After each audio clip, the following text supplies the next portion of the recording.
బులెటిన్లో మరో breaking news. పశ్చిమ గోదావరి జిల్లా భీమవరంలో రౌడీ షీటర్ రఘుపై మరో రౌడీ షీటర్ గోవింద్ కత్తితో దాడికి ప్రయత్నించాడు. ఓ హత్య కేసుకు సంబంధించి కోర్టు వాయిదాకు వస్తున్న రఘు కారును రౌడీ షీటర్ గోవింద్ తన కారుతో ఢీకొట్టి దాడికి ప్రయత్నించాడు. అయితే పోలీసులు అప్రమత్తంగా ఉండడం వల్ల రఘు త్రుటిలో ప్రాణాలతో బయటపడ్డాడు. దీంతో గోవింద్ అక్కడి నుంచి పరారయ్యాడు. ఈ నేపథ్యంలో ఘటనా స్థలానికి చేరుకున్న డీఎస్పీ రఘువీర్ Vishnu, CI Kalicharan rowdy sheeter రఘును పోలీస్ స్టేషన్కు తరలించారు.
పశ్చిమ గోదావరి జిల్లా భీమవరంలో రౌడీ షీటర్ రఘుపై మరో రౌడీ షీటర్ గోవింద్ కత్తితో దాడికి ప్రయత్నించాడు.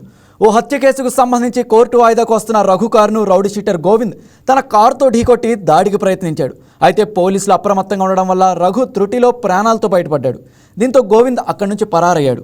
ఈ నేపథ్యంలో ఘటనా స్థలానికి చేరుకున్న డీఎస్పీ రఘువీర్ Vishnu, CI Kalicharan rowdy sheeter రఘును పోలీస్ స్టేషన్కు తరలించారు. ఇక ఇదే అంశానికి సంబంధించి మరింత సమాచారం మా స్పెషల్ కరెస్పాండెంట్ మురళి అందిస్తారు.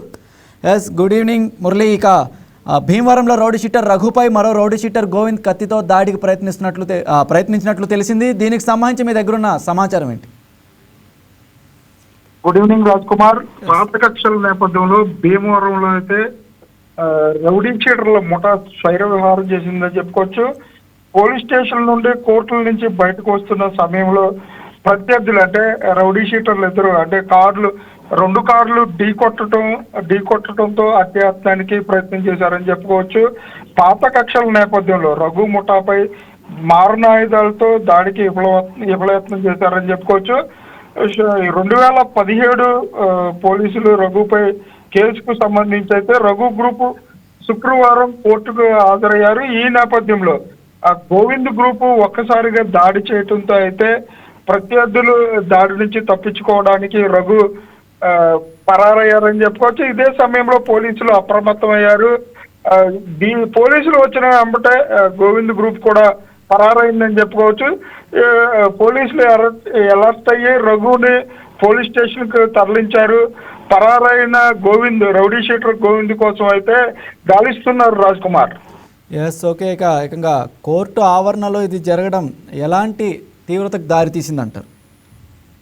ముఖ్యంగా కోర్టు ఆవరణలో రౌడీ షీటర్లు హల్చల్ చేయటంతో అయితే ప్రజలు భయభ్రాంతులకు గురయ్యారని చెప్పుకోవచ్చు.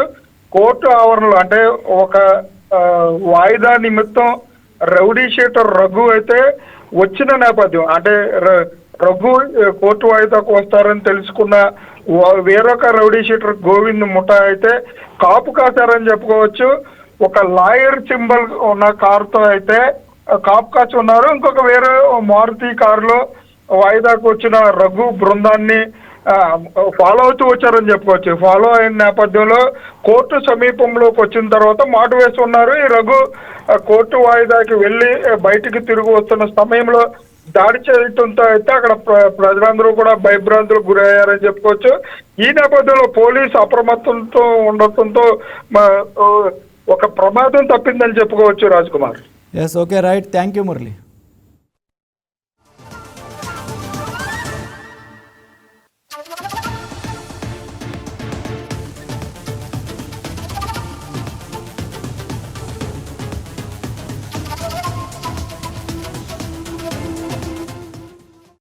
Please subscribe to YK TV Network. Please subscribe to YK TV. Please watch YK News. Don't forget to subscribe YK News channel.